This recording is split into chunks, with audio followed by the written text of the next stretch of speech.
Capaz de sondar a anatomia interna do cérebro, os pesquisadores descobriram lesões de 5 a 10 milímetros de diâmetro em muitas vítimas da síndrome de pânico. Essas anomalias estão localizadas na massa branca que constitui o interior do cérebro. Os cientistas ignoram se essas lesões são a causa ou consequência da doença. Mas uma coisa é certa, elas estão intimamente ligadas. Tais descobertas permitiram a elaboração de tratamentos eficazes da síndrome de pânico.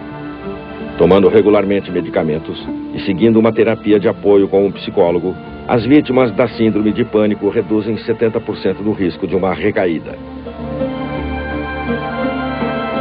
Quando se sabe que antigamente essas pessoas estavam condenadas a sofrer desse mal por toda a vida, podemos qualificar esse progresso de espetacular.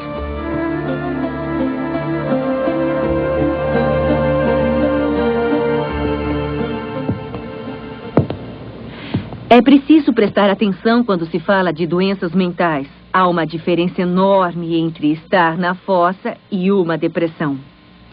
Qualquer pessoa pode estar na fossa ou baixo astral. Geralmente isso é causado por circunstâncias bem precisas, mas logo se recupera. É preciso também distinguir entre depressão e tristeza profunda ligada à perda de um ente querido. Nesse caso também, os sintomas desaparecem depois de certo tempo. A depressão também não tem nada a ver com o esgotamento, que desaparece depois de um período de repouso. A depressão grave, a verdadeira, é uma tristeza sem razão aparente, que tira todo o prazer e o interesse pelas atividades diárias e pelo lazer. Você se sente vazio, impotente e não é capaz de funcionar normalmente. Nesse caso, os calmantes ou as férias só agravam a situação. O apoio e o estímulo das pessoas que o rodeiam são inúteis. Muitas vezes o suicídio é a única solução desejável.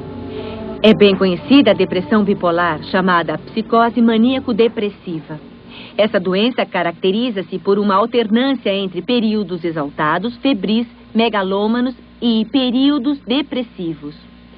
Mas a depressão grave pode ser unicamente depressiva.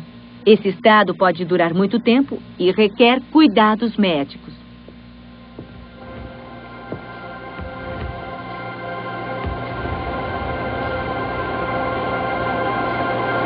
Nossa visão do mundo, nossas relações com os outros, nossa percepção de nós mesmos são coloridas por uma entidade mutável, o humor. Alegres, não vemos as coisas da mesma maneira que quando estamos tristes. Felizmente, as variações de nosso humor não excedem em geral certos limites.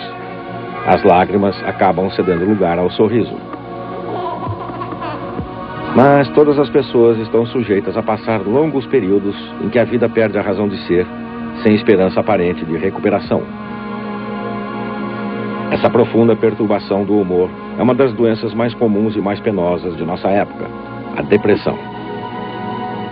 Embora muitas vezes não deixem transparecer, as vítimas de uma depressão sofrem muito. Elas vivem um sentimento de tristeza permanente e uma violenta tensão interior.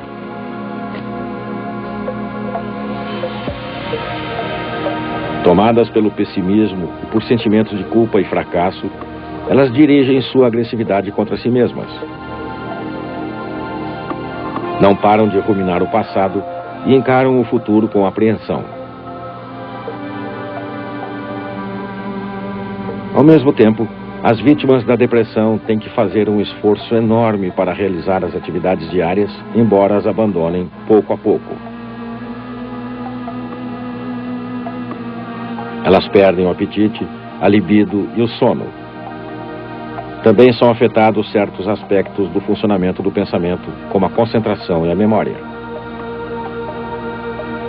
Em geral, esses sintomas penosos desaparecem sozinhos, mas podem persistir durante muitos meses ou até mesmo anos. Às vezes levam o doente ao suicídio. De alguns anos para cá, médicos e pesquisadores aprenderam muita coisa sobre essa grave doença, desenvolvendo meios eficazes para tratá-la. Muitos fatores contribuíram para levar o indivíduo à depressão. Um dos fatores mais importantes seria a modificação temporária do funcionamento do cérebro. Desde os anos 50, vários casos de depressão são tratados com eficácia graças a medicamentos específicos, os antidepressivos. Essas drogas começam a exercer um efeito terapêutico após 2 ou 3 semanas de tratamento. Passado esse prazo, os sintomas da depressão diminuem rapidamente, às vezes com grande espanto para o doente. Ele recupera a vontade de viver, a concentração, a memória, retomando suas atividades. A tristeza e o desespero desaparecem. A vida reencontra seu sentido. Como agem essas substâncias químicas? De acordo com os pesquisadores, os antidepressivos têm o efeito de corrigir um desequilíbrio químico do cérebro. Esse desequilíbrio seria em parte responsável pela depressão. A atividade do cérebro é regida por bilhões de células, os neurônios. Os neurônios parecem árvores em miniatura. Possuem um corpo celular ao qual está ligada uma haste alongada com ramificações finas. As informações nervosas, das quais depende o funcionamento do cérebro, viajam sob a forma de impulsos elétricos pelas hastes dos neurônios. Quando esses impulsos atingem a extremidade dos neurônios, provocam a liberação de substâncias químicas, os neurotransmissores. Os neurotransmissores atravessam um espaço entre os neurônios que se chama espaço sináptico. Ao entrar em contato com o neurônio seguinte, os neurotransmissores desencadeiam uma nova corrente elétrica. Os neurotransmissores regem assim a transmissão nervosa e a atividade de cada uma das regiões do cérebro. Eles constituem uma verdadeira linguagem química do cérebro, permitindo que os neurônios se comuniquem entre si. Os cientistas estudaram os efeitos dos medicamentos antidepressivos sobre o cérebro e demonstraram que os antidepressivos facilitam a ação de um neurotransmissor especial, a serotonina. De acordo com os pesquisadores, a depressão poderia ser causada, em parte, por uma alteração da transmissão nervosa em certas regiões do cérebro. O sistema límbico, responsável, entre outras coisas, pelas emoções, pela agressividade, pela memória, seria uma das regiões afetadas. Isso explicaria por que essas funções são perturbadas durante os períodos depressivos. O núcleo supraquiasmático também seria afetado na depressão. Essa região do cérebro possui um relógio interno que rege certas atividades cíclicas do organismo, como o ciclo sono-vigília e a secreção de hormônios.